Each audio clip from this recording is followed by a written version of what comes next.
राक्षसी सांप ने इस अवसर का लाभ उठाते हुए तेजी से रुद्रसेन और संदीप नागर की ओर सरकने के लिए कहा। उसने अपना खून से लथपथ मुंह खोला, उन्हें काटकर मारना चाहता था। स्वर्गीय आग! खतरे की इस घड़ी में रुद्रसेन ने जल्दी से अपनी स्वर्गीय अग्नि को बाहर निकाल लिया। स्वर्गीय अग्नि ने तुरंत विशाल पेड़ की शाखाओं को प्रज्वलित कर दिया। आग तेजी से फैल गई और पूरे पेड़ को अपनी चपेट में ले लिया। लगभग 1000 मीटर लंबा विशाल पेड़ तुरंत आग लगा दिया गया। ओह! ये किस तरह की आग है? ये मेरे शरीर को क्यों प्रज्वलित कर सकता है? मेरे शरीर ने बिजली की शक्ति को अवशोषित कर लिया है और आग और पानी के लिए अभेद्य है। इसे खजाने से नुकसान नहीं पहुंचाया जा सकता। अब इसे क्यों प्रज्वलित किया गया है? पेड़ डर के मारे दहाड़ने लगा। घनी शाखाओं ने जमीन को कोड़े मार दिए, शाखाओं पर लगी आग को बुझाने की कोशिश कर रहे थे। लेकिन स्वर्गीय अग्नि को इतनी आसानी से कैसे बुझाया जा सकता है? राक्षसी सांप पहले ही झपट चुका था। उसने अपना खून से लथपथ मुंह खोला और रुद्रसेन और संदीप नागर को निगलने की कोशिश की। रुद्रसेन और संदीप नागर ने अच्छा सहयोग किया। संदीप नागर ने हाथ में खंजर लेकर छलांग लगाई और राक्षसी सांप पर वार कर दिया, जिससे वो आमने सामने उलझ गया। जहां तक रुद्रसेन की बात है, उन्होंने एक चक्कर लगाया और सांप के सिर पर कूद पड़े। उसने ब्लैक ड्रैगन तलवार अपने हाथ में पकड़ रखी थी और बेरहमी से सांप के सिर पर वार कर दिया। राक्षसी सर्प ने रुद्रसेन को अपने सिर पर कूदते हुए महसूस किया और उसकी विशाल पूंछ रुद्रसेन की ओर बढ़ गई। लेकिन अभी भी बहुत देर हो चुकी थी। फू! ब्लैक ड्रैगन तलवार सांप के सिर में घुस गई। चीख! सांप बुरी तरह चिल्लाया। इसकी विशाल पूंछ ने रुद्रसेन को एक पहाड़ को तोड़ने के लिए पर्याप्त ताकत से कोड़े मारे। रुद्रसेन उड़ते हुए भेजा गया। सांप का विशाल शरीर ढह गया, कई बार हिला और मर गया। कितना मजबूत! रुद्रसेन जमीन से रेंग कर ऊपर आए और खांसी में खून बहने लगा। रुद्रसेन, क्या तुम ठीक हो? संदीप नागर जल्दी से दौड़ा और चिंतित होकर पूछा। रुद्रसेन ने अपने मुंह के कोने से खून पोंछा और कहा, चिंता मत करो, मैं ठीक हूं। संदीप नागर ने राहत महसूस करते हुए सिर हिलाया। आह! नहीं, नहीं, मैं इसे स्वीकार नहीं कर सकता। पेड़ बुरी तरह चिल्लाया, लेकिन वो जल्दी से स्वर्गीय आग से घिर गया। पेड़ की आत्मा को स्वर्गीय आग से जिंदा जला दिया गया था। उसका विशाल शरीर भी जलकर कुरकुरा हो गया था। मैंने वास्तव में नहीं सोचा था कि एक पेड़ एक भयानक राक्षस बन सकता है। रुद्रसेन हैरान थे। शायद ये एक अवसर है जिसने इसे भावना हासिल करने की अनुमति दी, संदीप नागर ने कहा। ये राक्षसी सांप कम से कम 700-800 वर्षों से खेती कर रहा है ना? इसका सारा शरीर खजाना है। सांप का खून, इसकी पित्ताशय की थैली, यहां तक कि इसका मांस महान पूरक है। जब रुद्रसेन ने ऐसा कहा तो वो लगभग लार टपकाने लगा। अलाव जमकर जल रहा था और सुनहरे दानव सांप का मांस एक बड़ा टुकड़ा आग पर भूना जा रहा था। दानव सांप ने 7 से 800 वर्षों तक खेती की थी और बाढ़ अजगर में बदलने वाला था। दानव सांप का मांस, दानव सांप का खून, विशेष रूप से दानव सांप पित्ताशय, इन सब में ऊर्जा की बढ़ती मात्रा थी। यदि कोई कृषक इसे खाता है तो इससे उनकी खेती को बहुत लाभ होगा। रुद्रसेन और संदीप नागर ने जब राक्षस सांप को अलग कर लिया तो उन्होंने इसके पित्ताशय और रक्त को निकाला और इसे शराब के साथ मिलाया। उन्होंने इसे अलाव के ऊपर रख दिया और सांप पित्ताशय की शराब पकाना शुरू कर दिया। उन्होंने और दानव सांप का मांस भी काट लिया और इसे अलाव पर भून लिया। ची ची! सुनहरे तेल की बूंदें आग में टपक रही थीं और जलने की आवाज सुनाई दे रही थी। ये समय के बारे में है। रुद्रसेन लंबे समय से भूखा था, खासकर जब उसे राक्षस सांप के मांस जैसी स्वादिष्ट गंध आ रही थी। उसका पेट गुर्राने लगा। ये दानव सांप का मांस बहुत पौष्टिक है। ये हमारी ताकत को जल्दी से ठीक करने में मदद कर सकता है।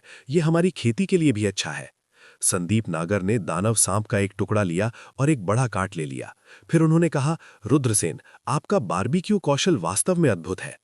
रुद्रसेन ने मुस्कुराते हुए कहा, मैंने जब मैं छोटा था तो अपने तीसरे चाचा से सीखा था। उन्होंने 2 कप निकाले और 2 कप सांप पित्ताशय की शराब डाली। उन्होंने कहा, यह वास्तव में अच्छी चीज है। दानव सांप का खून, दानव सांप पित्ताशय, ये दानव सांप के मांस से भी अधिक कीमती था।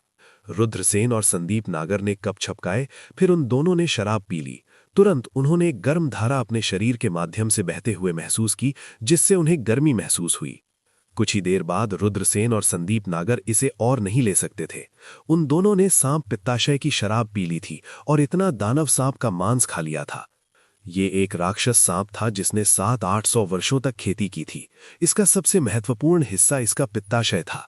हालांकि रुद्रसेन और संदीप नागर ने एक ही बार में ये सब खा लिया था। उन्होंने अपने शरीर में बड़ी मात्रा में दानव सांप सार जमा कर लिया था। जैसे ही वे बोलते थे, उन्होंने अपने मुंह से सार ऊर्जा उगल दी। संदीप नागर ने अपने शरीर में सार को निखारने की कोशिश की, लेकिन वह नहीं कर सके। उसके शरीर में सार लगातार उसके कान, नाक, मुंह और यहां तक कि उसकी आंखों और छिद्रों से भी बाहर निकल रहा था। क्या बर्बादी, क्या बर्बादी, क्या बर्बादी! संदीप नागर दर्द से चिल्लाने लगे। रंबल! कुछ ही दूरी पर एक पहाड़ उखड़ गया था। रुद्रसेन ने इसे अपने कंधे पर उठाया। तुम क्या कर रहे हो? संदीप नागर ने पूछा। मेरे शरीर में दानव सांप सार को पचाने में मेरी मदद करने के लिए व्यायाम करना, रुद्रसेन ने कहा। वह 3000 मीटर ऊंचे पहाड़ को लेकर जंगल में पूरी रफ्तार से दौड़ रहा था। FUCK! संदीप नागर अपनी आंखें घुमाए बिना नहीं रह सके। यह उनका पहला मौका था जब उन्होंने किसी को इस तरह की खेती करते हुए देखा था। मैं भी कोशिश करूंगा। संदीप नागर। रुद्रसेन झाइयू। काकाना। चलाना। रन। जंगल में कुछ किसान आराम कर रहे थे। जब उन्होंने दोनों पहाड़ों को एक साथ दौड़ते देखा तो उनके चेहरे डर से पीले पड़ गए। ब्लैक फॉग वर्ल्ड बहुत अजीब था। कई जीव जो खतरनाक नहीं लगते थे, वे अक्सर अतुलनीय रूप से भयानक होते थे। उन आत्मा के हथियारों, मरे हुए प्राणियों और अन्य भयानक अस्तित्वों का उल्लेख नहीं करने के अलावा अब ब्लैक फॉग वर्ल्ड में थोड़ी सी भी हलचल कई लोगों को उनकी बुद्धि से डरा सकती है। दहाड़! भोर के समय ब्लैक फॉग वर्ल्ड की गहराई से एक जानवर की दहाड़ आई। यहां तक कि पहाड़ भी हिल रहे थे। रुद्रसेन रुक गया। क्या गलत है? संदीप नागर ने पूछा। क्या तुमने ये सुना? ये एक जानवर की दहाड़ है। रुद्रसेन ने सिर हिलाया और कहा, यह एक बेहद खतरनाक अस्तित्व होना चाहिए, अन्यथा यह ध्वनि इतनी दूर तक यात्रा नहीं करती। रुद्रसेन ने सिर हिलाया और उस पहाड़ को हवा में फेंक दिया जिसे वे अपने कंधे पर उठा रहा था। घड़घड़ाना। जमीन जोर से हिल गई। रुद्रसेन ने अपना शरीर फैलाया। पहाड़ को ढोते हुए आधी रात तक दौड़ने के बाद उसके शरीर में दानव सांप सार लगभग समाप्त हो गया था। रुद्रसेन अजबर की तरह ऊर्जावान और बाघ की तरह क्रूर महसूस करते थे। उनकी खेती फिर से सुधर गई थी। संदीप नागर ने भी पहाड़ को जमीन पर फेंक दिया और अपने शरीर की हालत को भांप लिया। उन्हें सुखद आश्चर्य हुआ और उन्होंने कहा, रुद्रसेन, आपके शरीर को प्रशिक्षित करने का आपका तरीका वास्तव में बहुत अच्छा है। एक रात तक दौड़ने के बाद न केवल मुझे थकान महसूस नहीं हुई, बल्कि मैंने अपने शरीर में सभी दानव सांप सार को भी परिष्कृत कर दिया। मुझे लगता है कि मेरी साधना में फिर से सुधार हुआ है। देवताओं और मानवों का प्राचीन युद्ध क्षेत्र वास्तव में एक अच्छी जगह है। अगर हम यहाँ 1 साल तक रह सकते हैं तो हम मार्शल किंग दायरे में प्रवेश कर सकते हैं। रुद्रसेन ने कहा, मैंने सुना है कि देवताओं और मानवों का प्राचीन युद्ध क्षेत्र 3 महीने में बंद हो जाएगा। यहाँ 1 साल तक रहना सिर्फ एक सपना है। हालांकि हमारी खेती को कुछ स्तरों तक बढ़ाने के लिए 3 महीने पर्याप्त होने चाहिए। दहाड़! इसी समय दूर से फिर से एक जानवर की दहाड़ आई। इसने पहाड़ों और नदियों को हिला दिया। रुद्रसेन नहीं जानता था कि वह किस तरह का जानवर था। रुद्रसेन ने दूर से देखा। वह नहीं जानता था कि क्यों, लेकिन उसे लग रहा था कि उसे उस जगह पर जाना चाहिए, भले ही वह बहुत खतरनाक हो। चलो, हमें इस ब्लैक फॉग वर्ल्ड को पार करना है, संदीप नागर ने कहा। मैं उस जगह पर जाना चाहता हूं जहां से दहाड़ आई थी, रुद्रसेन ने कहा। तुम वहां क्यों जाना चाहते हो? संदीप नागर ने रुद्रसेन को शक की नजर से देखा। वह किस तरह का भयानक अस्तित्व था जिसने उस दहाड़ को बाहर निकाला था? अगर वे वहां जाते तो वह बहुत बड़ा जोखिम उठा रहे थे। अंतर्ज्ञान, एक बहुत मजबूत अंतर्ज्ञान। अगर हम नहीं जाते हैं तो मुझे लगता है कि हम कुछ बहुत महत्वपूर्ण चीज से चूक जाएंगे, रुद्रसेन ने कहा। उस स्थिति में चलो देखते हैं, संदीप नागर ने कहा। रुद्रसेन ने सिर हिलाया। उन्हें संदीप नागर के साथ विनम्र होने की जरूरत नहीं थी। वे दोस्त थे जो जीवन और मृत्यु से एक साथ गुजरे थे। वे तेजी से दहाड़ की दिशा में उड़ने लगे। वे जितने करीब आते गए, रुद्रसेन के दिल की धड़कन उतनी ही तेज होती गई। बूम! दूरी में रुद्रसेन और संदीप नागर ने एक प्राचीन कीऊ को महसूस किया। अनंत लपटों के बीच एक भयानक जानवर आकाश में उड़ रहा था। वह जानवर जोर से दहाड़ने लगा और ऐसा लग रहा था जैसे आकाश में पहाड़ और नदियां ढहने वाले हैं।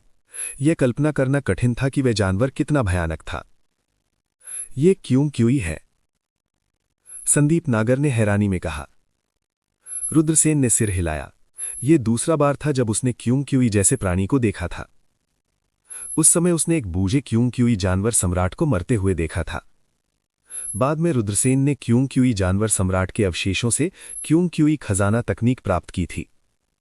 अब यह दूसरा क्यूई था जिसे उसने देखा था। हालांकि यह स्पष्ट था कि यह क्यूई और भी ज्यादा शक्तिशाली और भयानक था। यह 4 प्राचीन जानवरों में से एक है। यह वास्तव में क्रूर है। संदीप नागर का चेहरा पीला पड़ गया जब उसने क्यूई की आभा को महसूस किया। रुद्रसेन ने सिर हिलाया। यह क्यूई वास्तव में भयानक था।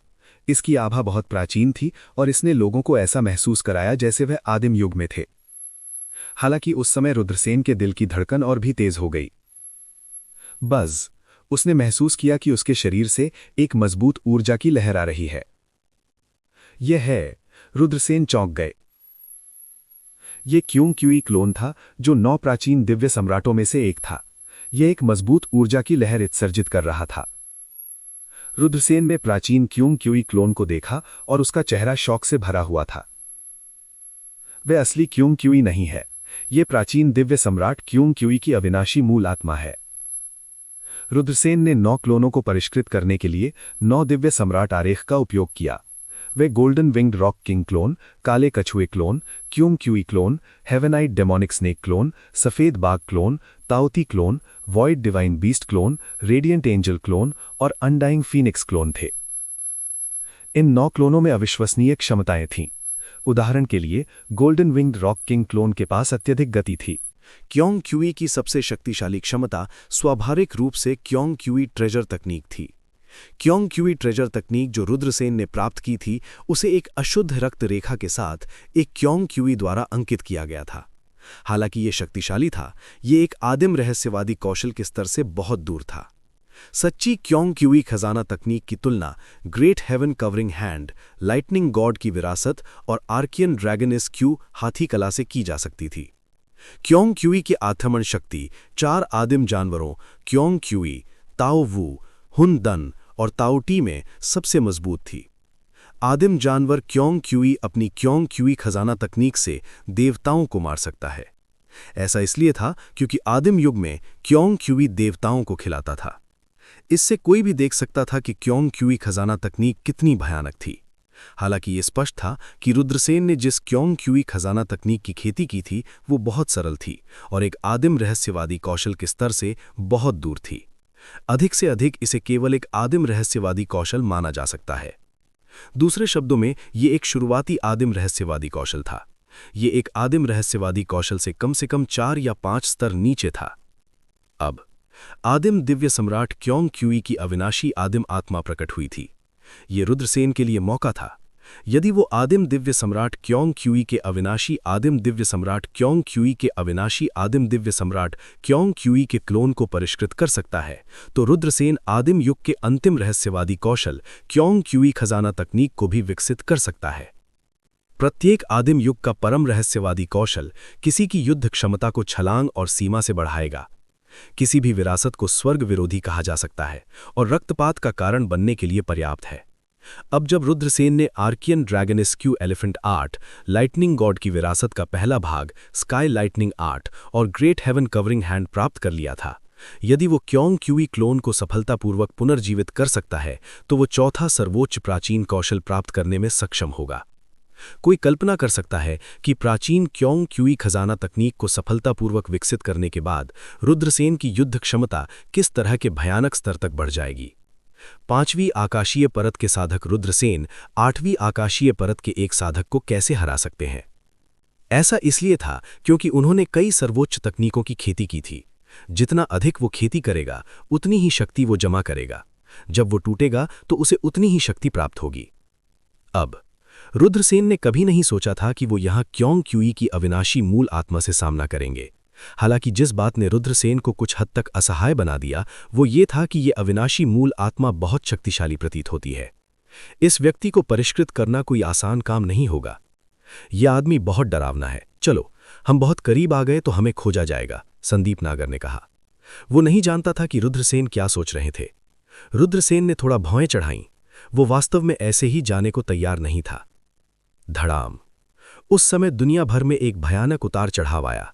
पृथ्वी फट गई और आकाश को ढकने वाला विशाल हाथ क्योंग क्यूई की अविनाशी मूल आत्मा की ओर बढ़ा। स्वर्ग, वो क्या है? संदीप नागर चौंक गया। वो विशाल हाथ बहुत बड़ा था और उसके सामने एक पहाड़ी छोटी लग रही थी। सही मायने में कहें तो इसे हाथ नहीं कहा जाना चाहिए, इसे विशाल पंजा कहा जाना चाहिए। रुद्रसेन ने कहा, क्योंग क्यूई मांस और रक्त से नहीं बना है। ये एक अविनाशी मूल आत्मा है जिसे एक प्राचीन विशेषज्ञ ने पीछे छोड़ दिया है। कुछ भयानक जीव इसे निगलना चाहते हैं। एक प्राचीन विशेषज्ञ की मूल आत्मा? कोई आश्चर्य नहीं। यदि ये भयानक अस्तित्व क्योंग क्यूई की मूल आत्मा को खा जाते हैं तो उनकी शक्ति निश्चित रूप से बहुत बढ़ जाएगी। छपाक। क्योंग क्यूई की मूल आत्मा अत्यंत भयानक थी। ये दिव्य लपटों से घिरा हुआ था। इस हमले का सामना करते हुए उसने अपने नुकीले पंजे लहराए। एक तेज पंजे की रोशनी ने आकाशीय सम्राट को छेद दिया। पुच्ची ध्वनि के साथ पंजे की रोशनी बहुत शक्तिशाली थी। ये सीधे आकाश को ढकने वाले विशाल पंजे को छेद दिया। छपाक। भारी बारिश की तरह खून की बारिश हो रही थी। धड़ाम। पृथ्वी की गहराई से एक दर्दनाक गर्जना आई। शून्य कांप उठा। एक क्रूर जानवर शून्य को फाड़ दिया और तुरंत क्योंकी की मूल आत्मा के सामने प्रकट हुआ। ये 3 आंखों वाला दानव भेड़िया था। इसने स्पष्ट रूप से एक अत्यंत शक्तिशाली मार्ग की खेती की थी। इसकी आभा इतनी भयानक थी कि इसने रुद्रसेन और संदीप नागर की आत्माओं को कांप दिया।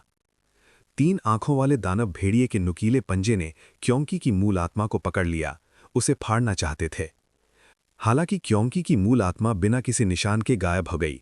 अगले ही पल वो 3 आंखों वाले दानव भेड़िए के पीछे दिखाई दिया और उसे पंजे से उड़ाते हुए भेज दिया। बैंग।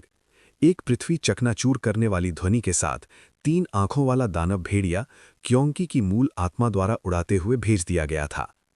3 आंखों वाला दानव भेड़िया कई पहाड़ों में क्रैश हो गया और खंडहरों में दफन हो गया। हुश। आकाश से अत्यधिक गति से रक्तलाल रोशनी गिरी। रक्तलाल रोशनी ने सीधे क्योंकी की मूल आत्मा पर हमला किया। एक और शक्तिशाली अस्तित्व प्रकट हुआ था और उसने क्योंकी की मूल आत्मा पर एक निश्चित हमला शुरू कर दिया था। दहाड़। क्योंकी की मूल आत्मा दहाड़ने लगी। ये प्रसिद्ध सर्वोच्च आत्मा हमले की तकनीक थी, 9 स्वर्गों को हिलाते हुए दहाड़ना। ऐसी अफवाह थी कि जब आदिम संत सम्राट क्योंकी टियानवु महाद्वीप में खड़े होते थे और दहाड़ते थे तो उनकी दहाड़ सितारों को गिराने का कारण बन सकती थी। इससे ये देखा जा सकता था कि 9 स्वर्गों को हिलाने वाली गर्जना कितनी भयानक और शक्तिशाली थी। रक्तलाल बत्ती को मारा गया और उसे उड़ाते हुए भेज दिया गया। ये एक रक्तलाल सेंटीपीड है। संदीप नागर चौंक गया। इस समय रुद्रसेन और संदीप नागर ने पहले ही रक्तलाल बत्ती का असली शरीर देख लिया था। ये एक रक्तलाल सेंटीपीड था जो 10 मीटर से अधिक लंबा था। रक्तलाल सेंटीपीड के शरीर ने एक ठंडी और भयानक आभा उत्सर्जित की। अब रक्तलाल सेंटीपीड हवा में रुक गया और क्योंकी की मूल आत्मा को ठंड से देखने लगा। बैंग। मलबा हवा में उड़ गया। 3 आंखों वाला दानव भेड़िया जिसे क्योंकी की मूल आत्मा द्वारा उड़ाते हुए भेजा गया था, खंडहरों से बाहर निकल आया। तभी तेज गड़गड़ाहट की आवाज सुनाई दी। पृथ्वी हिंसक रूप से कांपने लगी। पृथ्वी की गहराई में स्थित भीख रेंग कर आया। ये एक भयानक प्राणी था जो हजारों मीटर लंबा था। इसका शरीर तरासों से ढका हुआ था और अतुलनीय रूप से बदसूरत था। ये एक महान दुष्ट दानव था। इसके रेंगने के बाद इसका शरीर तेजी से सिकुड़ गया, जब तक कि ये 10 मीटर से अधिक लंबा नहीं हो गया। ये हवा में तैर रहा था। 3 आंखों वाला दानव भेड़िया और रक्तलाल सेंटीपीड 3 दिशाओं में अलग हो गए और क्योंकी की मूल आत्मा को घेर लिया। ऐसा लगता है कि क्योंकी की मूल आत्मा का जन्म कुछ समय पहले नहीं हुआ होगा। क्योंकी की मूल आत्मा ने इन 3 शक्तिशाली अस्तित्वों की हत्या के इरादे को महसूस किया होगा, इसलिए ये इतना चिड़चिड़ा है। संदीप नागर ने कहा। रुद्रसेन ने सिर हिलाया। उन्होंने महसूस किया कि क्योंकी की मूल आत्मा स्वाभाविक रूप से शक्तिशाली थी, लेकिन आखिरकार ये सिर्फ आदिम संत सम्राट क्योंकी की मूल आत्मा का अवशेष था। ये आदिम संत सम्राट की शक्ति का 1 अरबवां हिस्सा भी उपयोग नहीं कर सकता था। इसलिए यह अजीब नहीं था कि क्योंकी की मूल आत्मा की जासूसी की जा रही थी। क्योंकी की मूल आत्मा को मार डालो और हम इसे समान रूप से विभाजित करेंगे, 3 आंखों वाले दानव भेड़िए बोला। ये वास्तव में शक्तिशाली हैं। ये 3 अस्तित्व ब्लैक फॉग वर्ल्ड के अधिपति होने चाहिए। ये प्राचीन देवताओं और शैतानों के युद्ध क्षेत्र से आकर्षित भी होने चाहिए। रुद्रसेन को चुपके से झटका लगा था। कोई बात नहीं। रक्तलाल सेंटिपीड और महान दुष्ट दानव ने दोनों ने सिर हिलाया। बूम! एक भयानक आभा फूट पड़ी। तीनों शक्तिशाली अस्तित्व सभी क्योंकी की मूल आत्मा की ओर दौड़ पड़े। उन्होंने सर्वोच्च दिव्य तकनीकों का विकास किया। भयानक दिव्य तकनीकों ने क्योंकी की मूल आत्मा को संघनित किया और उसे बमबारी की। वे उसे सीधे निरस्त करना चाहते थे। दहाड़! क्योंकि आदिम आत्मा हवा में खड़ी थी। इसकी दहाड़ पहाड़ों और नदियों को हिला रही थी। ये ऐसा था जैसे कोई प्राचीन देवता उतर गया हो। क्योंकि आदिम आत्मा अभी भी 3 शक्तिशाली प्राणियों के हमलों से निपटने में सक्षम थी। उसने अपने पंजे महराए और 3 शक्तिशाली प्राणियों पर हमला किया। क्योंकि आदिम आत्मा बहुत शक्तिशाली थी, इसके नुकीले पंजे तुरंत 3 शक्तिशाली प्राणियों के हमलों में घुस गए। फुफ फुफ फुफ। फिर तीनों शक्तिशाली प्राणियों के शरीर पर बड़े बड़े घाव रह गए। घावों से तुरंत खून बहने लगा। क्या ये अविश्वसनीय नहीं है? ये सिर्फ एक आदिम आत्मा है, ये इतनी शक्तिशाली कैसे हो सकती है? संदीप नागर ने अविश्वास से चिल्लाया। एक अमर आदिम आत्मा क्या है? उदाहरण के लिए रुद्रसेन को ले लें। उनकी दिव्य शक्ति को लाखों भागों में विभाजित किया जा सकता है। जब रुद्रसेन की मृत्यु हुई तो यदि उनकी दिव्य शक्ति का एक भाग संरक्षित किया जाए और मुख्य शरीर के साथ नष्ट न किया जाए तो ये एक अमर आदिम आत्मा होगी। ये सिर्फ एक आदिम आत्मा है, ये कितनी शक्तिशाली हो सकती है? ये एक भ्रम है। वास्तव में चूंकि आदिम संत सम्राट बहुत शक्तिशाली हैं, यहां तक कि एक आदिम संत सम्राट की दिव्य शक्ति भी अकल्पनीय रूप से शक्तिशाली है। यही कारण है कि क्योंकि आदिम आत्मा इतनी शक्तिशाली है। तीनों शक्तिशाली प्राणी गंभीर रूप से घायल हो गए क्योंकि आदिम आत्मा ने उन्हें मारना चाहा। ऐसा लगता है कि उस हथियार को बाहर निकालने का समय आ गया है। महान दानव ने कहा, क्या आप उस हथियार का उपयोग करना चाहते हैं? वह मौत को दावत देना है। हम इसका उपयोग नहीं कर सकते, हम मर जाएंगे। रोनीलाल सेंटिपीड दहाड़ा। 3 आंखों वाले दानव भेड़िए ने कहा, अगर हम मौत से लड़ते हैं तो हम ऐसा कर सकते हैं। जब तक हम क्योंकि आदिम आत्मा को मार देते हैं और उसे खा लेते हैं तो हम ठीक हो जाएंगे और हमारी ताकत बहुत बढ़ जाएगी। ये एक संत सम्राट की आदिम आत्मा है।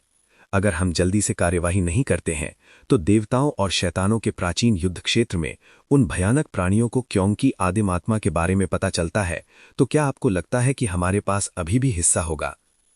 बूम! जब 3 शक्तिशाली प्राणी बात कर रहे थे, क्योंकि आदिम आत्मा ने पहले ही हमला कर दिया था। इसने अपने नुकीले पंजे लहराए और शून्य को फाड़ दिया। 3 शक्तिशाली प्राणियों के शरीर की ओर थप्पड़ मारा। उन पर फिर से हमला किया गया और उन्हें क्योंकि आदिम आत्मा द्वारा उड़ते हुए भेजा गया। वे बिल्कुल भी एक ही स्तर पर नहीं थे। बहुत बहुत शक्तिशाली। दूर से लड़ाई देख रहे रुद्रसेन और संदीप नागर सदमे से भर गए। क्योंकि की आदिम आत्मा की शक्ति उनकी दोनों कल्पनाओं से कहीं अधिक थी। संदीप नागर ने कहा, वो महान राक्षस, 3 आंखों वाला दानव भेड़िया और रक्तलाल सेंटिपीड, यहां तक कि एक यिन यांग क्षेत्र के कृषिकार को भी उनके द्वारा तुरंत मार दिया गया होगा, लेकिन फिर भी वे अभी भी क्योंकि आदिम आत्मा के सामने वापस नहीं लड़ सकते थे। मैं वास्तव में नहीं जानता कि क्योंकि आदिम आत्मा कितनी मजबूत है। रुद्रसेन ने सहानुभूतिपूर्वक सिर हिलाया। क्योंकि प्राइमोर्डियल स्पिरिट द्वारा प्रदर्शित सुपर मजबूत लड़ाई शक्ति ने रुद्रसेन को झंझोर कर रख दिया था। Swish swish. महान दुष्ट दानव, 3 आंखों वाला दानव भेड़िया और रक्त सेंटिपीड सभी जंगल की गहराई की ओर भाग गए। क्योंकि आदिम आत्मा ने जल्दी से उनका पीछा किया, उन्हें जाने नहीं देना चाहती थी। रुद्रसेन ने कहा, इस क्योंकि आदिम आत्मा में शायद केवल हत्या का इरादा बचा है। जो कोई भी इसके लिए खतरा पैदा करेगा उसे मार दिया जाएगा। संदीप नागर ने सिर हिलाया और कहा, मुख्य शरीर की मृत्यु के बाद इसकी इच्छा निश्चित रूप से समाप्त हो जाएगी। आदिम आत्मा को नष्ट नहीं किया जा सकता है। इसका कारण यह है कि जब वो जिंदा था तो वो किसी प्रकार के इरादे पर निर्भर करता है, जैसे कि हत्या का इरादा, बुरा इरादा, अच्छा इरादा और इसी तरह। रुद्रसेन और संदीप नागर ने उनका पीछा किया। इस तरह की लड़ाई को मिस नहीं किया जा सकता था। ब्लैक फॉग वर्ल्ड की गहराई में एक प्राचीन पत्थर की पट्टिका थी। इस पत्थर की पट्टिका पर 4 बड़े शब्द लिखे हुए थे, राक्षसों और देवताओं का शाश्वत दमन। ये 4 बड़े शब्द राक्षसों और देवताओं के खून से लिखे गए थे। अनगिनत साल बीत चुके थे लेकिन शब्द अभी भी सूखे नहीं थे। 3 आंखों वाला दानव भेड़िया, महान राक्षस और रक्तलाल सेंटिपीड सभी ने पत्थर की गोली उठाना चाहते हुए एक साथ हमला किया। बूम! प्राचीन पत्थर की गोली हिल गई और तुरंत एक भयानक आभा उत्सर्जित की जो चारों दिशाओं को दबाते हुए दुनिया भर में फैल गई। कांच, कांच। 3 आंखों वाला दानव भेड़िया, महान राक्षस और रक्त लाल सेंटीपीड को महस्यमय पत्थर की गोली द्वारा दबा दिया गया था। वे जितने मजबूत थे, उनके शरीर में दरारें पड़ने लगी थीं। आह! वे जोर से दहाड़ने लगे, लेकिन उन्होंने हार नहीं मानी। वे अभी भी बने रहे, प्राचीन पत्थर की गोली उठाना चाहते थे। राक्षसों और देवताओं का शाश्वत दमन। पत्थर की पट्टिका पर 4 बड़े रक्तलाल शब्द देखकर रुद्रसेन और संदीप नागर ने एक दूसरे की निगाह डाली। उन दोनों को लगा कि ये पत्थर की गोली सरल नहीं है। ये पत्थर की गोली ब्लैक फॉग वर्ल्ड की गहराई में दबी हुई है और इस पर राक्षसों और देवताओं का शाश्वत दमन शब्द लिखे हुए हैं।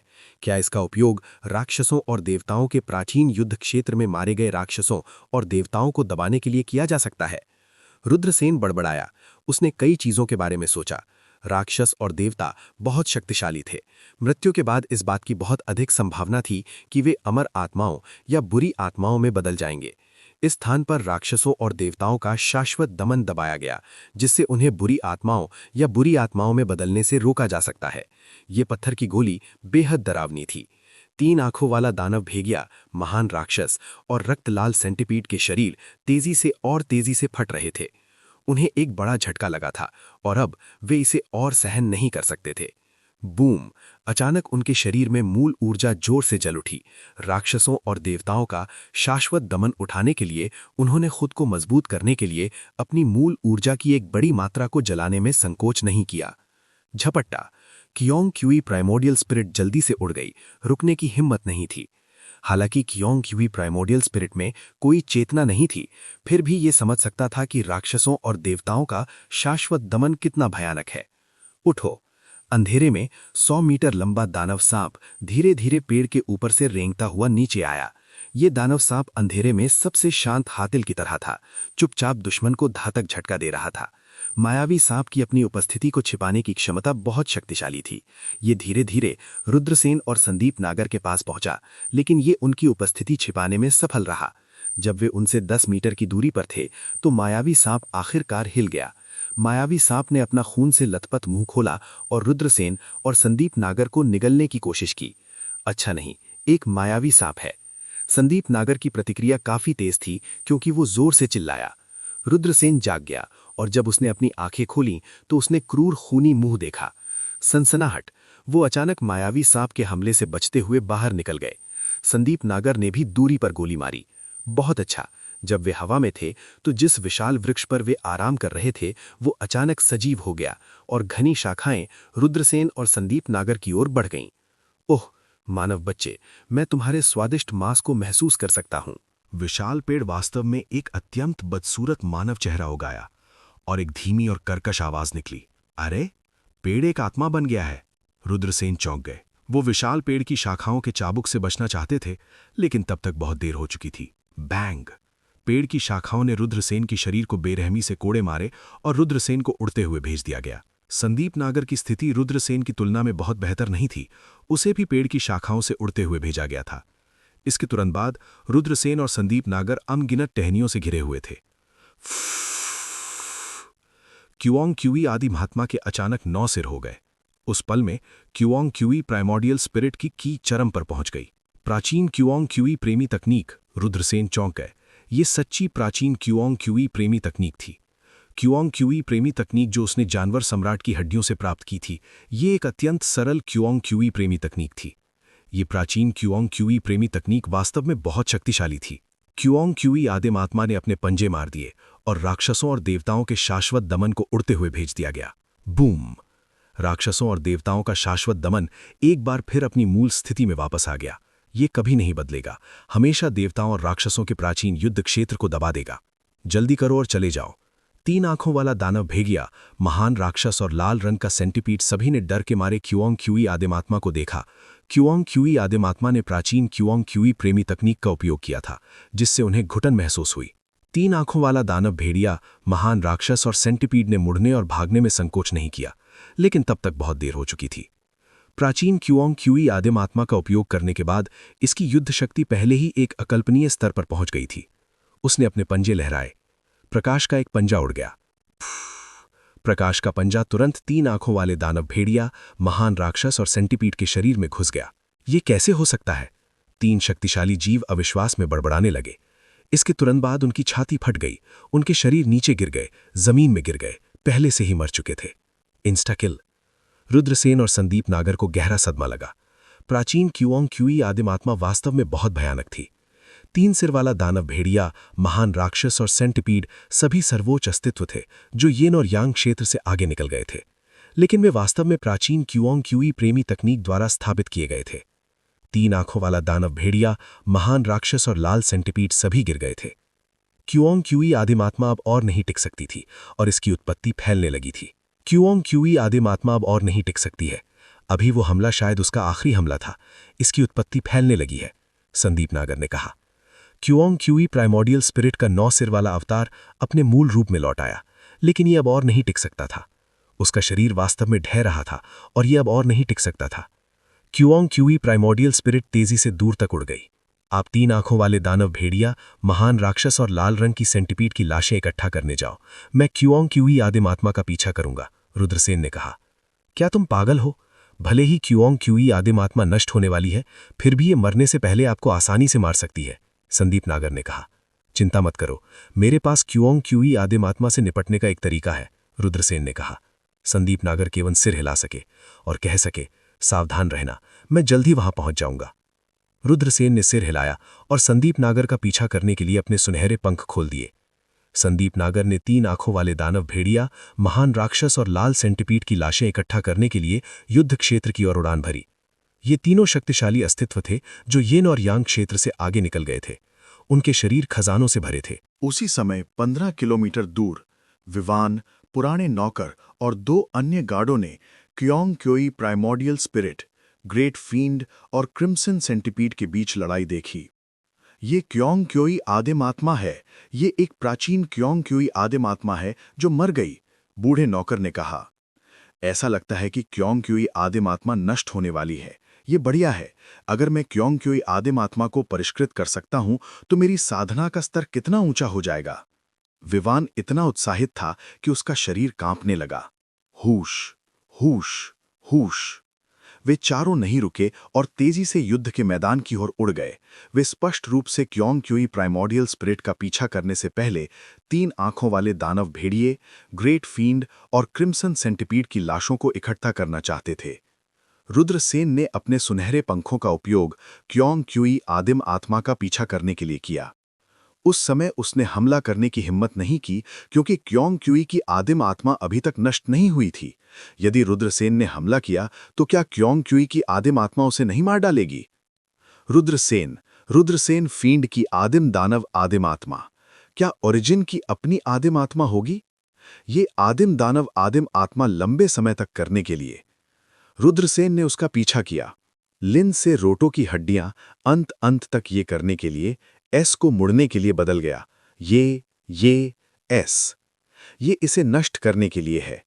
ये एस फींड। इस विचार को ध्यान में रखते हुए रुद्रसेन सोने की हड्डियों की ओर दौड़े। दहाड़! लेकिन जब रुद्रसेन हड्डी के सामने पहुंचे तो एक दहाड़ ने आसमान को हिला दिया। झपट्टा मारना। क्युओंग क्युई आदिम आत्मा फिर से प्रकट हुई। अच्छा नहीं है, ये अभी तक समाप्त नहीं हुई है। मुझे इससे धोखा दिया गया है। रुद्रसेन के हाव भाव बदल गए। उसने जल्दी से गुफा से बाहर निकलने का प्रयास किया, लेकिन क्युओंग क्युई आदिम आत्मा ने अपने पंजे लहराए और गुफा को एक शक्तिशाली ऊर्जा द्वारा सील कर दिया गया। रुद्रसेन का पूरी तरह से कट गया था। मैं मुसीबत में हूं। रुद्रसेन के हाव भाव भद्दे हो गए। उसने अपने दांत भींच लिए और पवित्र सम्राट पत्थर के साथ संवाद करना शुरू कर दिया। पवित्र सम्राट पत्थर बहुत अजीब था। इसने फायर किलिन को लगभग मार डाला था। रुद्रसेन की साधना सीमित थी। वह पवित्र सम्राट पत्थर के साथ बहुत अधिक संपर्क नहीं रखना चाहता था, लेकिन अब अगर वह पवित्र सम्राट पत्थर का उपयोग नहीं करता तो उसके लिए मृत्यु से बचना मुश्किल था। क्युओंग क्युई आदिम आत्मा ने रुद्रसेन को ठंडे स्वर से देखा। तुम है पांडित्य पूर्ण क्युओंग क्युई की बहुमूल्य तकनीक, उसने धीमी आवाज में कहा। रुद्रसेन चौंक गए। क्या शाश्वत आदिम आत्माओं के पास केवल विचार थे और कोई चेतना नहीं थी? लेकिन उसके सामने क्योंक्योई आदिम आत्मा में सिर्फ विचार नहीं थे, इसमें चेतना थी। वह बहुत भयानक था। बेशक वह केवल सबसे सरल चेतना थी, और ये प्राचीन पवित्र सम्राट क्योंक्योई की चेतना नहीं थी, क्योंकि प्राचीन पवित्र सम्राट क्योंक्योई की मृत्यु बहुत पहले हो गई थी। उसके सामने क्योंक्योई आदिम आत्मा ने एक पूरी तरह से नई चेतना का निर्माण किया था। बहुत कमजोर, एक कमजोर क्योंक्योई की बहुमूल्य तकनीक। क्योंक्योई की बहुमूल्य तकनीक की रक्त रेखा जितनी कमजोर होगी, क्योंक्योई की बहुमूल्य तकनीक उतनी ही सरल और कमजोर होगी। क्योंक्योई आदिम आत्मा कदम दर कदम रुद्रसेन की ओर चली। रुद्रसेन को बहुत उत्पीड़ित महसूस हुआ। वह बिना सोचे समझे अंधाधुंध कार्य नहीं कर सकता था, क्योंकि क्योंक्योई आदिम आत्मा उसे एक हमले में मार डाल सकती थी। यहां तक कि वह क्योंक्योई आदिम आत्मा पर हमला करने के लिए पवित्र सम्राट पत्थर का उपयोग करना चाहता था, लेकिन उसे तब तक इंतजार करना पड़ता जब तक क्योंक्योई आदिम आत्मा उसके करीब न आ जाए। यदि वह दूर होता तो पवित्र सम्राट पत्थर क्योंक्योई आदिम आत्मा को भी नहीं छूता। तुम क्या करना चाहते हो? रुद्रसेन ने पूछा। भले ही आपकी क्योंकी की कीमती तकनीक बहुत कमजोर है, फिर भी ये क्योंकी की कीमती तकनीक है। आपका शरीर पहले से ही क्योंकी की कीमती तकनीक के अनुकूल हो चुका है। ये एक आदर्श शरीर है। इसके अलावा मैं समझ सकता हूं कि आपने कुछ अन्य प्राचीन गुप्त तकनीकों को भी सीखा है। क्योंकि आदिम आत्मा सोच में खो गई थी। ये थोड़ा व्यथित लग रहा था। इसकी चेतना लंबे समय से नहीं बनी थी और इसने अपनी बहुत सारी यादें खो दी थीं। भले ही ये समझ सकता था कि रुद्रसेन ने कुछ प्राचीन गुप्त तकनीक सीख ली थी, लेकिन उसे याद नहीं था कि ये क्या था। मुझे आपके शरीर में बहुत दिलचस्पी है, क्योंकि आदिम आत्मा ने कहा। क्योंकि आदिम आत्मा ने रुद्रसेन पर झपट पड़ा। वो रुद्रसेन को मारना चाहता था और रुद्रसेन के शरीर पर कब्जा करना चाहता था। मुझे तुम्हें निगल जाने दो और तुम्हारे शरीर को अपने शरीर में परिष्कृत करने दो। क्योंकि प्राइमोर्डियल स्पिरिट ने दहाड़ते हुए अपना खूनी मुंह खोला, रुद्रसेन को निगलना चाहता था। बाहर आओ! रुद्रसेन ने दहाड़ते हुए पवित्र सम्राट पत्थर को बाहर निकाला। फुफ फुफ फुफ। जब रुद्रसेन ने पवित्र सम्राट पत्थर का इस्तेमाल किया, तब शलू जानवर सम्राट क्योंकी को अभी तक नुकसान नहीं पहुंचा था। वो पवित्र सम्राट पत्थर से नुकसान पहुंचाने वाले पहले व्यक्ति थे। पवित्र सम्राट पत्थर से एक अकथनीय शक्ति भाग गई और रुद्रसेन के शरीर में कई खूनी छिद्रों को छेद कर दिया। रुद्रसेन ने महसूस किया कि पवित्र सम्राट पत्थर उन्माद में उसके सार और आत्मा को निगलने लगा है। ऐसा लग रहा था जैसे वो उसे चूसने वाला हो। ये पवित्र सम्राट पत्थर का भयानक और भयानक हिस्सा था। रुद्रसेन को लगा कि वो मरने वाला है। उसने अपने दांत पीसे और पवित्र सम्राट पत्थर को फेंकते हुए पकड़ लिया। बैंग! पवित्र सम्राट पत्थर ने क्योंकी आदिम आत्मा के शरीर में पटक दिया।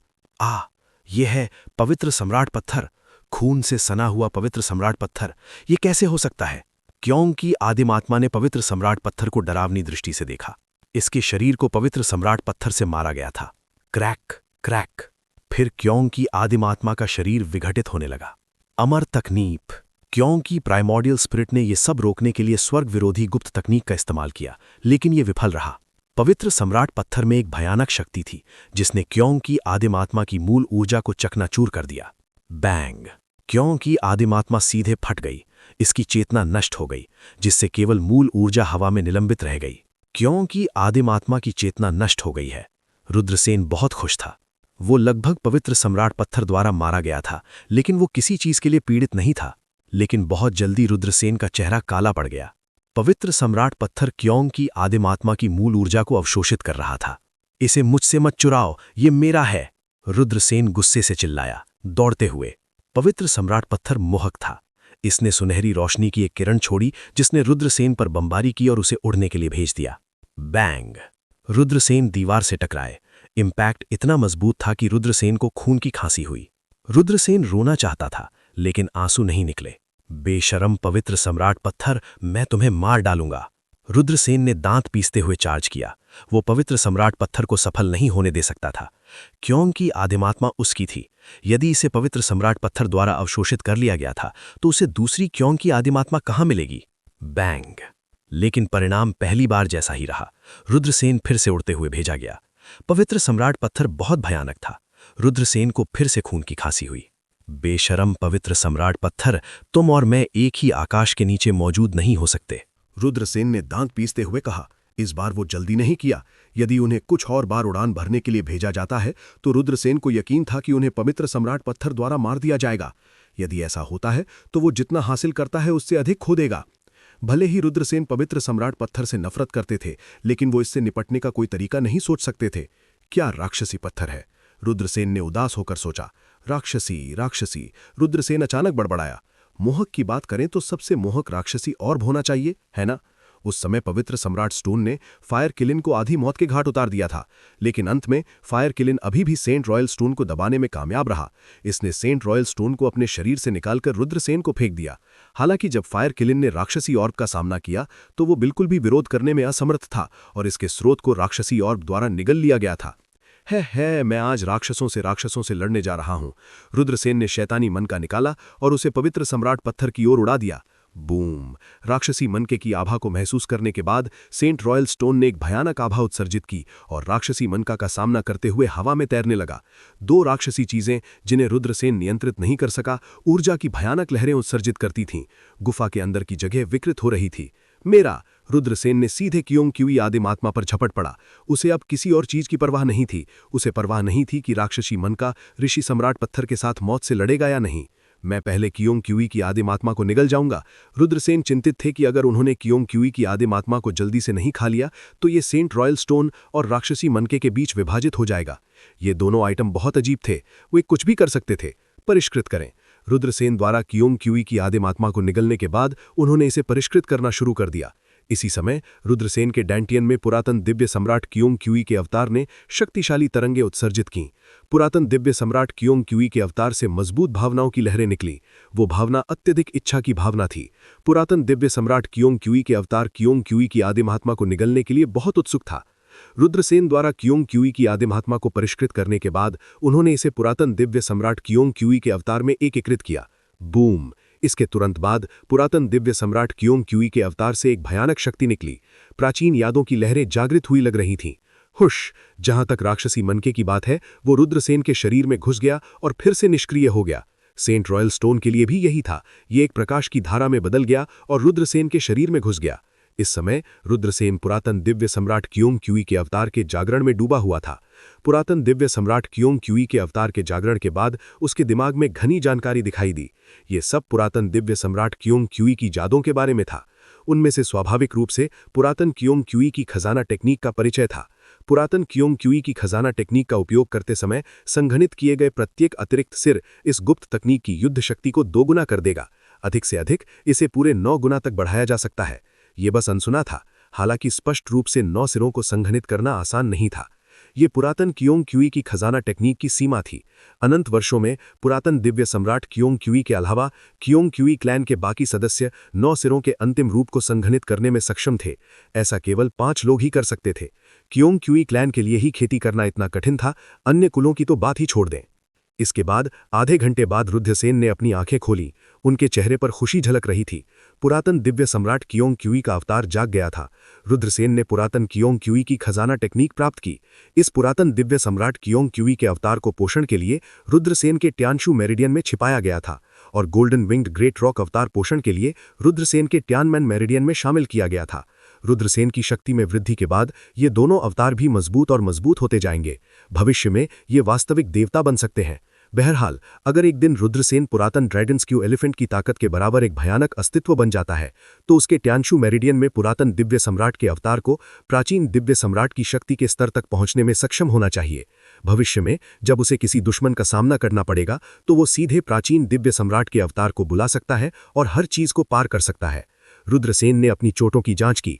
पहले वो पवित्र सम्राट पत्थर से घायल हुआ था, लेकिन क्योंग क्यूई की आदिमात्मा को अवशोषित करने के बाद उसने पाया कि उसकी चोटें पहले ही ठीक हो चुकी थीं। इससे रुद्रसेन थोड़ा खुश हो गया। वो रुका नहीं और जल्दी से बाहर उड़ गया। रुद्रसेन गुफा के बाहर पहुंचे और संयोग से संदीप नागर से टकरा गए, जो पूरे रास्ते उनकी तलाश कर रहे थे। तुम ठीक हो ना? संदीप नागर ने पूछा। मैं ठीक हूं, रुद्रसेन ने कहा। हम यहां ज्यादा देर तक नहीं रुक सकते। चलो जल्दी करो और चले जाएं। संदीप नागर ने सिर हिलाया और रुद्रसेन के साथ चला गया। हालांकि उनके जाने के कुछ ही समय बाद दूरी पर 4 आकृतियां दिखाई दीं।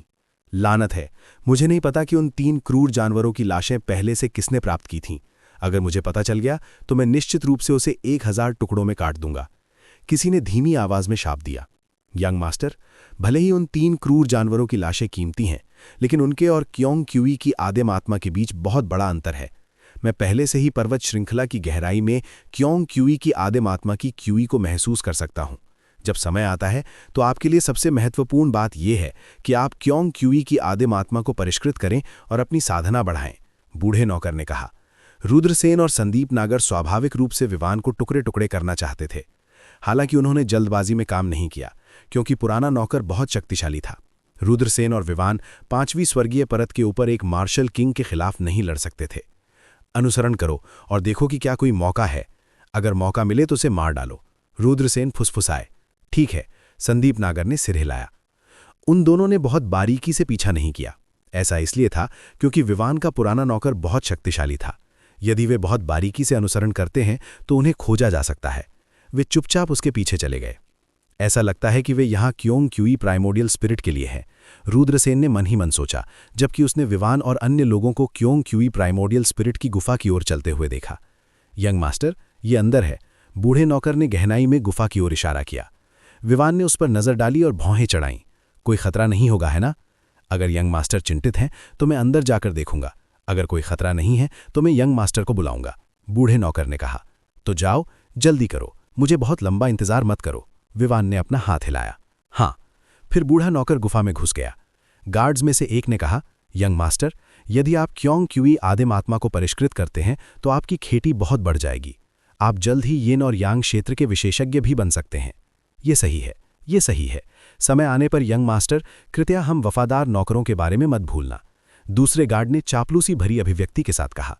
विवान के चेहरे पर एक आत्मसंतुष्ट भाव था। उन्होंने स्पष्ट रूप से दोनों की चापलूसी का आनंद लिया। विवान ने कहा, चिंता मत करो, मैं भविष्य में तुम्हारे साथ दुर्व्यवहार नहीं करूंगा। हम आपके लिए आग और पानी से गुजरने को तैयार हैं यंग मास्टर। दोनों गार्ड खुश थे। इस समय दो आकृतियां चुपके से विवान और अन्य लोगों की ओर बढ़ीं।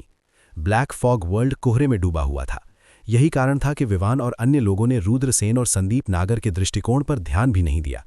तुमने गार्डों को मार दिया, मैं विवान को मार डालूंगा, रुद्रसेन ने धीरे से कहा।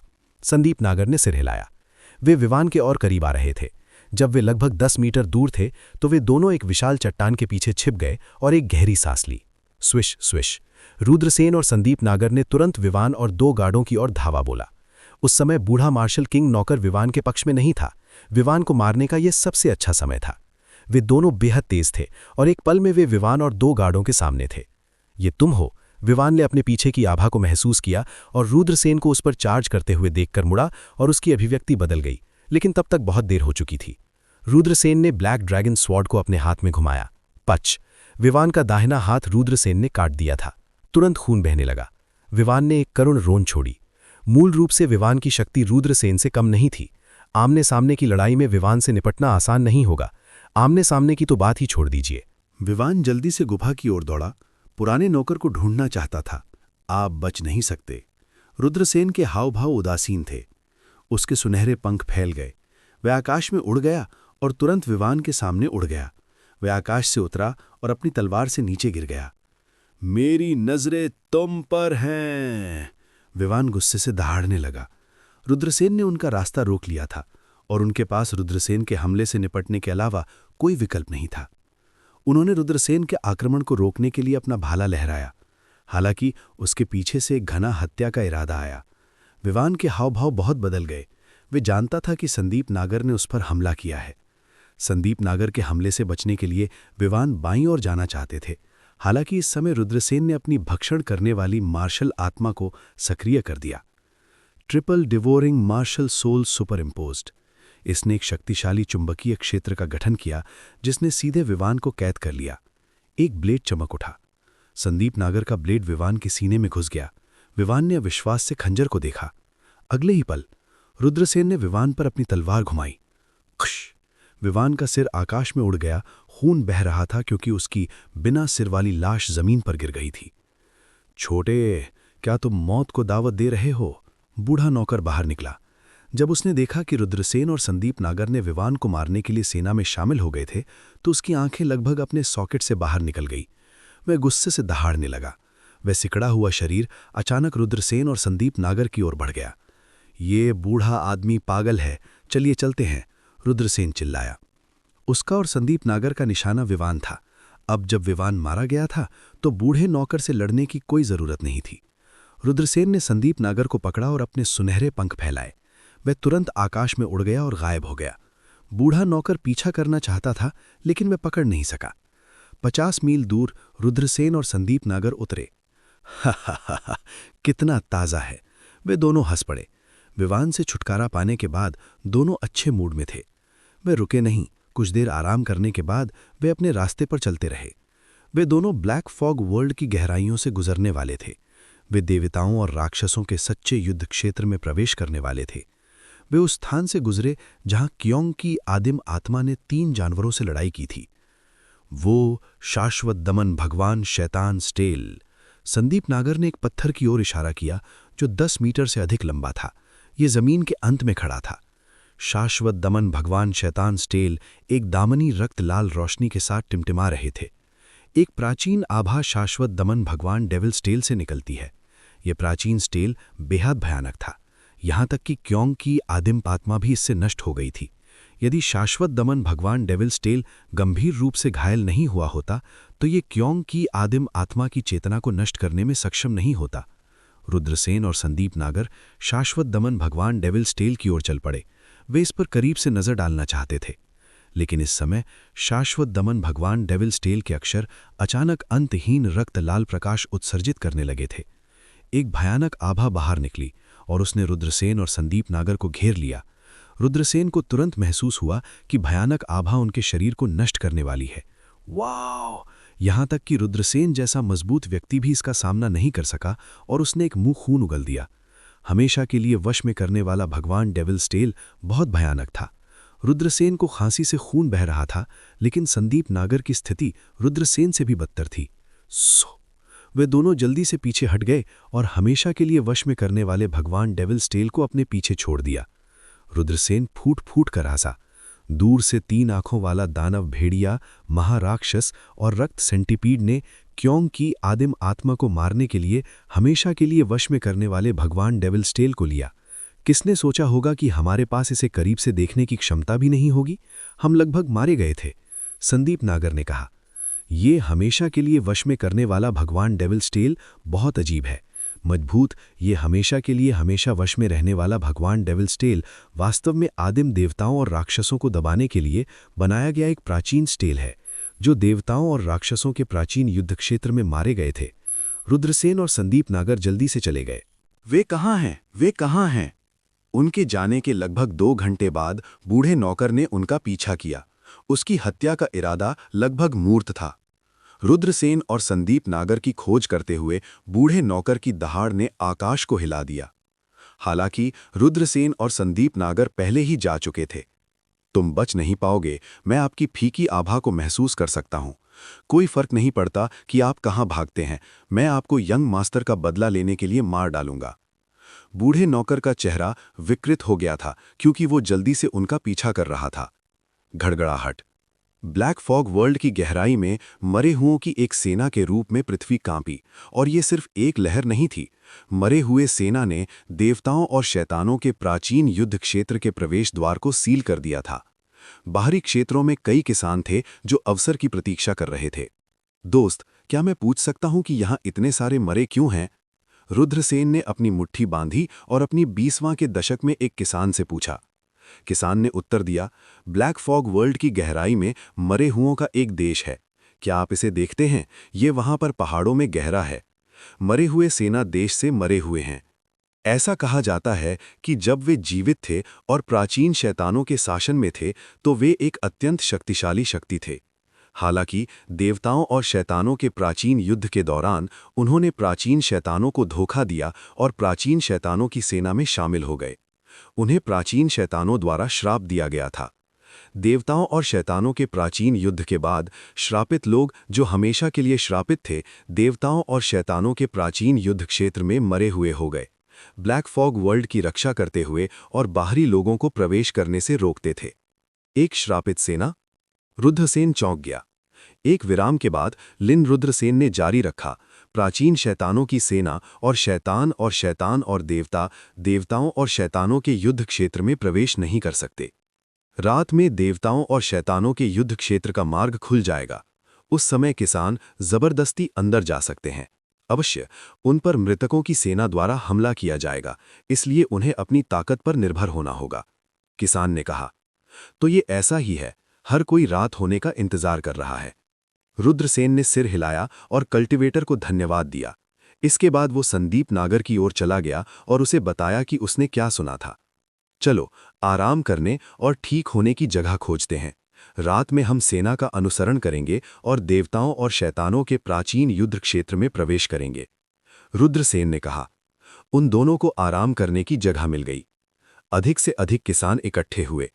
जाहिर है, हर कोई जानता था कि वे केवल तभी सफल हो सकते हैं जब वे एक साथ रहें। आखिरकार ब्लैक फॉग वर्ल्ड की गहराई की रखवाली करने वाली मरी हुई सेना को परेशान नहीं किया जाना था।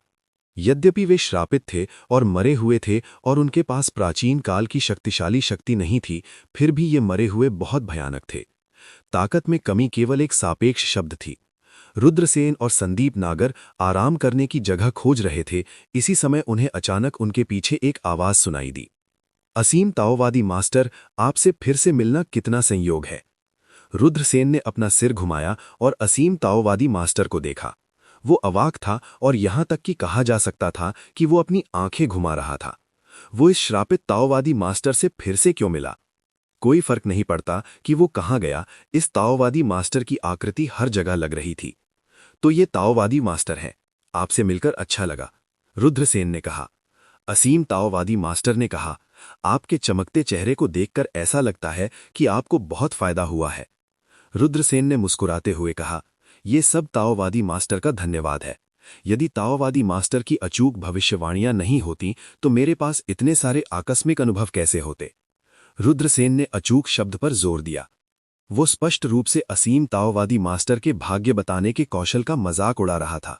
ये व्यक्ति कहता रहा कि रुद्रसेन के पास खूनी दशा होगी। असीम ताओवादी मास्टर ने हंसते हुए कहा, परोपकारी बहुत विनम्र है। यदि आपको लगता है कि इस गरीब ताओवादी की भविष्यवाणियां अचूक हैं, तो क्या आप मुझे उपयोग करने के लिए कुछ स्पिरिट स्टोन दे सकते हैं? क्या? रुद्रसेन अवाक रह गया। उसने पहले भी बेशर्म लोगों को देखा था, लेकिन उसने असीम ताओवादी मास्टर जैसा बेशर्म नहीं देखा था। उनके पास वास्तव में रुद्रसेन से स्पिरिट स्टोन मांगने का चेहरा था। इसे लो और मुझे परेशान मत करो। रुद्रसेन ने 2 निम्न श्रेणी के स्पिरिट स्टोन निकाले और असीम ताओवादी मास्टर को दे दिए। असीम ताओवादी मास्टर ने मुस्कुराते हुए कहा, परोपकारी बहुत दयालु है, अच्छे लोगों को पुरस्कार मिलेगा। इस श्रापित ताओवादी मास्टर ने आखिरकार कुछ अच्छा कहा था। रुद्रसेन और संदीप नागर किनारे चले गए। संदीप नागर ने कहा, यह पहली बार है कि मैंने पूर्व प्रांत में एक ताओवादी मास्टर को देखा है। ये सभी ताओवादी मास्टर बहुत रहस्यमय और ज्यादा नहीं घूमते हैं। ऐसा लगता है कि इस ताओवादी मास्टर के भाग्य बताने के कौशल काफी सटीक है। कैसा रहेगा अगर मैं उससे भी भाग्य बतवा लूं?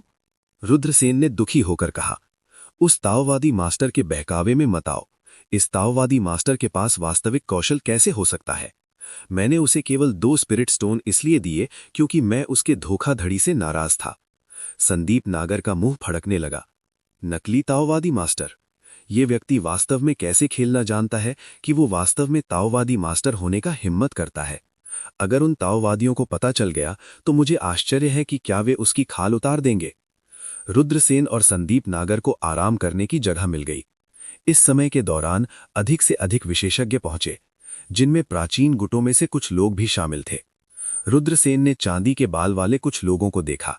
ऐसा कहा जाता था कि वे सिल्वर हेड रेस के विशेषज्ञ थे, जो एक प्राचीन जाति थी जो बहुत शक्तिशाली थी। उसने कुछ रहस्यमय लोगों को लंबे वस्त्र पहने हुए भी देखा। उनकी आभा संयमित थी, लेकिन उनके चारों ओर एक चुंबकीय क्षेत्र था जो किसी को भी उनकी जासूसी करने से रोकता था। वे निश्चित रूप से डरावने लोग थे। कई विशेषज्ञ आए हैं और यहाँ तक कि प्राचीन पवित्र भूमि के लोग भी हैं। ये और भी बेहतर है, केवल पर्याप्त विशेषज्ञों के साथ ही हम देवताओं और राक्षसों के युद्ध के मैदान में अधिक आसानी से प्रवेश कर पाएंगे। ये काफ़ी है, संदीप नागर ने कहा। रुद्रसेन ने सिर हिलाया।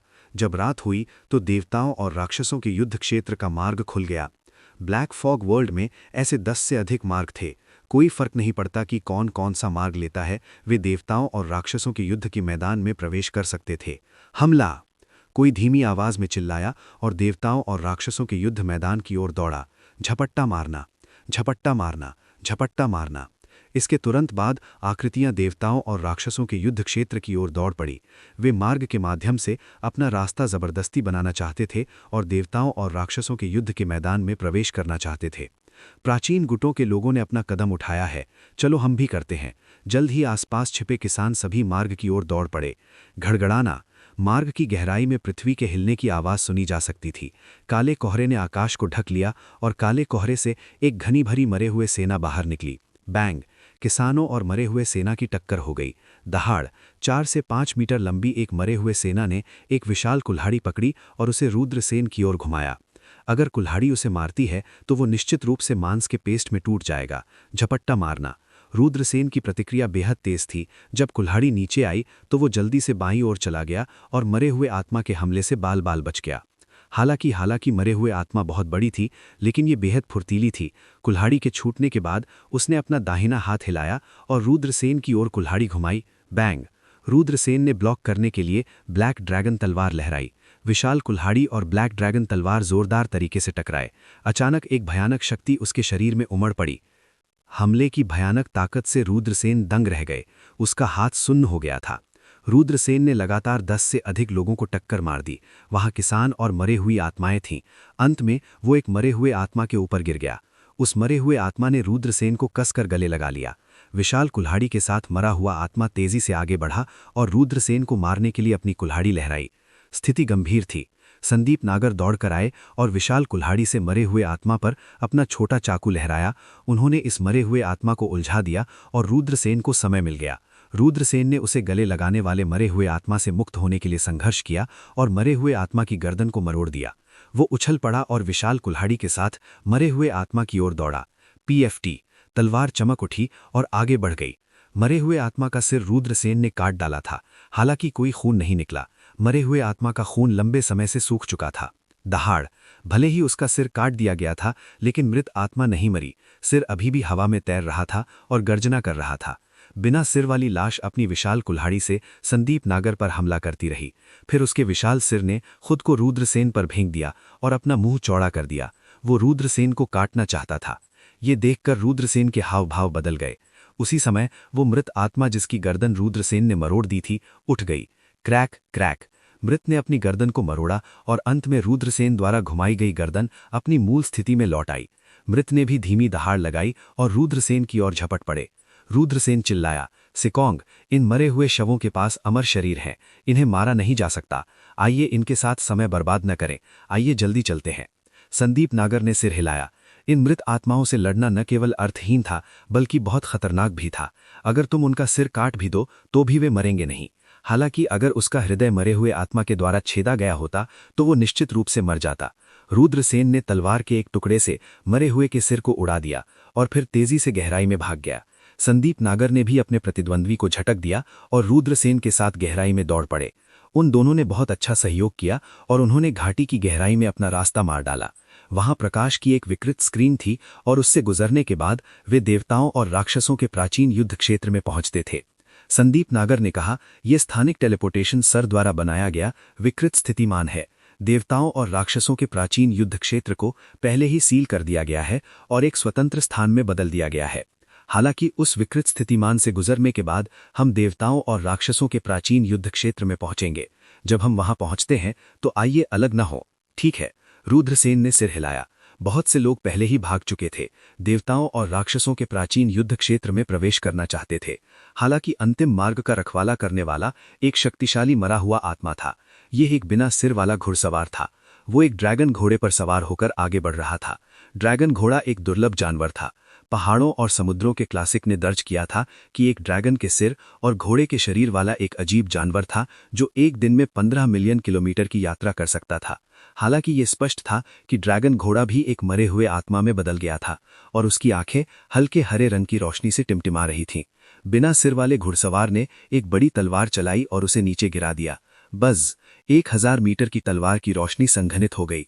स्वर्ग, भागो! ये देखकर देवताओं और राक्षसों के युद्ध क्षेत्र की ओर दौड़ रहे किसान अपनी बुद्धि से डर गए थे। ये किस प्रकार का अस्तित्व था? 1000 मीटर लंबी तलवार की रोशनी बहुत भयानक थी। ये कल्पना करना कठिन था कि बिना सिर वाले घुड़सवार ने 1000 मीटर की तलवार की रोशनी संघनित करने के लिए कितना मजबूत होगा। हर कोई पागलों की तरह पीछे हट गया, लेकिन उनमें से कई 1000 मीटर की तलवार की रोशनी से बच नहीं सके। Puff puff. कर्तनों को चीरने की आवाजें सुनी जा सकती थीं क्योंकि 1000 मीटर की तलवार की रोशनी से काश्तकारों को आधा काट दिया गया था। दर्जनों काश्तकारों की मौके पर ही मौत हो गई। बहुत मजबूत। रुद्रसेन और संदीप नागर भाग्यवश बच गए थे, लेकिन उनके चेहरे बेहद पीले पड़ गए थे। सौभाग्य से वे थोड़ा और दूर थे, अन्यथा वे बिना सिर वाले घुड़सवार की तलवार से आधे में कट गए होते। कई लोगों ने महसूस किया कि उनकी खोपड़ी सुन्न हो गई है जब उन्होंने बिना सिर वाले घुड़सवार को देखा। वो वास्तव में बहुत मजबूत था और इसने उनके दिलों को कांप दिया। उसके खिलाफ लड़ना मुश्किल था। अस्तित्व का ये स्तर कल्पना से परे था। बिना सिर वाला घुड़सवार और उसका घोड़ा उस विकृत स्पेस टाइम की रखवाली कर रहे थे जो देवताओं और राक्षसों के प्राचीन युद्ध क्षेत्र की ओर ले जाता था, लेकिन किसी ने भी आगे बढ़ने की हिम्मत नहीं की। घड़घड़ाना। उनके पीछे मृत आत्माओं की सेना ने हमला किया। सभी को फिर से मृत आत्माओं की सेना के खिलाफ लड़ना पड़ा। एक ठंडी खर्राटे की आवाज सुनाई दी। अंत में एक मजबूत कृषक आया। एक चमकदार रोशनी उड़ गई और एक अधेड़ उम्र का आदमी उसके बीच में खड़ा था। ये सूर्य चंद्र प्राचीन पवित्र भूमि का एक सर्वशक्तिमान कृषक है। कोई आश्चर्य से चिल्लाया। उस कृषक की पहचान भयानक थी। वो एक सर्वशक्तिमान कृषक था जिसकी ताकत लंबे समय से यिन यांग दायरे से आगे निकल गई थी। ऐसे लोग तियानवु महाद्वीप के 3000 महाद्वीपों में शायद ही कभी दिखाई देते थे, लेकिन अब जब देवताओं और राक्षसों का प्राचीन युद्ध क्षेत्र खुल गया था तो वो एकांत से बाहर आ गया था। यहाँ तक कि इतना मजबूत कृषक भी सामने आ गया है। क्या ऐसा हो सकता है कि ये प्राचीन गुट उस प्राचीन लाश के लिए आए हैं जो ईश्वर आत्मा क्षेत्र से आगे निकल गई है? रुद्रसेन मदद नहीं कर सके, लेकिन मन ही मन सोचने लगे। सूर्य चंद्र प्राचीन पवित्र भूमि से सर्वशक्तिमान कृषक का सामना करते हुए बिना सिर वाले घुड़सवार ने अभी भी एक तलवार की चाल का इस्तेमाल किया। बज़। 1000 मीटर की तलवार की रोशनी फिर से संघनित हो गई और सूर्य चंद्र प्राचीन पवित्र भूमि से सर्वशक्तिमान कृषक की ओर बढ़ गई। बैंग। दोनों पक्ष टकरा गए, लेकिन सभी को आश्चर्य हुआ। सूर्य चंद्र प्राचीन पवित्र भूमि के सर्वशक्तिमान कृषक को 1000 मीटर दूर उड़ते हुए भेज दिया गया। बर्फ। सर्वशक्तिमान कृषक ने वास्तव में एक कौरखून खांसी। वो एक सर्वशक्तिमान कृषक है। वो वास्तव में एक तलवार की चाल से खून बहा रहा था। बिना सिर वाला घुड़सवार कितना मजबूत है। कई लोगों के चेहरे शौक से भर गए। बिना सिर वाला घुड़सवार बहुत मजबूत था। वो इतना मजबूत था कि सभी को डर और निराशा महसूस होती। झपटना झपटना। उसी समय 2 और आकृतियां उड़ गईं। उनमें से एक सूर्य की तरह गर्म था जो सभी दिशाओं में चमक रहा था। दूसरी आकृति धुंध में डूबी हुई थी। ये पता लगाना अस्पष्ट रूप से संभव था कि ये एक महिला है। किन वो लोगों से सर्वशक्तिमान कृषक? रुद्रसेन ने उस आदमी को पहचान लिया। वो वही था जिसने फायर किलिन को डरा दिया था। दूसरी महिला धुंध में डूबी हुई थी, इसलिए वो उसे स्पष्ट रूप से नहीं देख सकता था। भाई सूर्या, क्या आप ठीक हैं? महिला ने पूछा। बिना सिर वाला घुड़सवार हमारी कल्पना से कहीं अधिक मजबूत है, सूर्य चंद्र प्राचीन पवित्र भूमि के सर्वशक्तिमान कृषक ने उदास होकर कहा। हम तीनों उससे लड़ सकते हैं, किन वो लोगों के सर्वशक्तिमान कृषक ने कहा। बूम। तीनों सर्वशक्तिमान कृषक सेना में शामिल हो गए और बिना सिर वाले घुड़सवार पर हमला कर दिया। वो संसार को नष्ट करने वाली शक्ति आसमान में बह गई। दूर के पहाड़ भी कांपने लगे। मौका। कई लोग विकृत स्पेस टाइम की ओर लपके। रुद्रसेन और संदीप नागर उनमें शामिल थे। उन्होंने एक दूसरे को पकड़ लिया और विकृत स्पेस टाइम में भाग गए। एक क्षण के बाद उन्होंने महसूस किया कि दुनिया उनके चारों ओर घूम रही है। उन्हें एक शक्तिशाली बल द्वारा बहुत दूर खींच लिया गया। अनिश्चित समय के बाद अनंत अंधकार अचानक उज्ज्वल हो गया। रुद्रसेन और संदीप नागर को बाहर कर दिया गया। झपटना। हालांकि जैसे ही वे विकृत स्पेस टाइम सुरंग के बाहर फेंके गए, उनके पास स्थिति के अनुकूल होने का समय नहीं था। जंगल से एक ठंडी रोशनी अविश्वसनीय गति से उनकी ओर निकली। ये उनकी ओर फिसल गया, उनका सिर काटने की कोशिश कर रहा था। कुछ काश्तकार जो पहले आए थे, विकृत स्पेस टाइम सुरंग के निकष पर छिप गए थे। उन्होंने रुद्रसेन और संदीप नागर पर हमला किया और उन्हें मारने की कोशिश की। हमला करने वाले व्यक्ति की गति बहुत तेज थी। नज़दीक से निरीक्षण करने पर यह एक उड़ती हुई तलवार नहीं थी, बल्कि एक कृषक था। उसका शरीर एक दीदीप्यमान तलवार की किरण में बदल गया। इस प्रकार की विधि से व्यक्ति चौंक जाएगा और द्रवित हो जाएगा। उसने अपने शरीर को तलवार में परिष्कृत कर लिया था। झंझनाहट। हमला रुद्रसेन के शरीर पर भारी पड़ा, लेकिन रुद्रसेन का शरीर बहुत मजबूत था। ऐसा लग रहा था जैसे हमले ने सबसे कठिन जादू के खजाने को मारा हो। ये रुद्रसेन के बचाव को तुरंत नहीं तोड़ सकता था। रुद्रसेन ने इस समय प्रतिक्रिया की और हमलावर की ओर एक हथेली से प्रहार किया। एक जोरदार धमाके के साथ कृषक को रुद्रसेन द्वारा उड़ा दिया गया। वाह! उसने हवा में एक और खून फूंका। उसके शरीर को तलवार में बदलने की ये विधि भी रुद्रसेन के हथेली के प्रहार से अपने मूल रूप में सिमट गई। ये एक कृषक था जो अपने 20 के दशक में लग रहा था और नीले कपड़े पहने हुए था।